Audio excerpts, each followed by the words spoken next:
Bien sabemos que en el Estado absolutista del derecho existía un órgano legislativo, existían órganos judiciales, pero tanto el órgano legislativo como el órgano judicial respondían a los deseos, a los intereses del rey. El rey designaba esos funcionarios, pero todo lo que se decidía, todo lo que se legislaba, todo lo que se juzgaba, tenía que responder a los designios del monarca, so pena de él anular cualquier disposición legislativa o cualquier decisión judicial.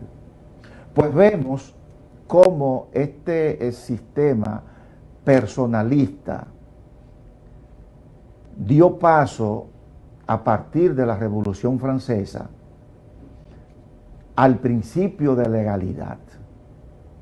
El principio de legalidad lo que establece es que toda autoridad debe estar sujeta al mandato de la ley. Ya aquí no vemos el deseo, el interés particular de una persona, sino que vemos la expresión de la voluntad popular plasmada en una disposición normativa. Así las cosas, este principio de legalidad, llamado hoy en día por el constitucionalismo pospositivista, o como se le llama comúnmente el neoconstitucionalismo, es lo que se conoce como el Estado legislativo de derecho. ¿Por qué el Estado legislativo de derecho?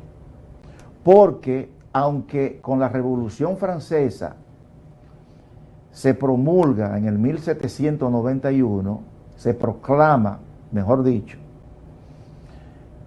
una constitución, esta constitución era una carta política, era una carta programática. La constitución no era en ese entonces la fuente del derecho. La fuente del derecho era la ley, porque la constitución dejaba todo a que el legislador estatuyera sobre los diferentes asuntos que se iban a suscitar a partir de entonces. Entonces vemos que en ese paradigma del derecho, que es el Estado legislativo, la ley juega un rol fundamental. Todo lo que no está contenido en una ley no es derecho. Es así como se afianza, se impone el derecho positivo. Un derecho positivo que va a ser crisis después de la Segunda Guerra Mundial, precisamente con los juicios de Nuremberg, porque todo lo que hicieron los nazis, los alemanes, durante la Segunda Guerra Mundial, lo hicieron amparado en una disposición legal, en una disposición normativa, tal como se concebía lo que el derecho para ese entonces. Es ahí cuando esa sinonimia que existía entre ley y derecho se rompe. La ley no es más que una fragmentación del derecho. Es por eso que cuando los alemanes, los nazis, son juzgados en Nuremberg, ellos dicen, no, nosotros cumplimos con el mandato de la ley. Y tal como ya se había establecido tanto el mismo Hans Kelsen, en su famosa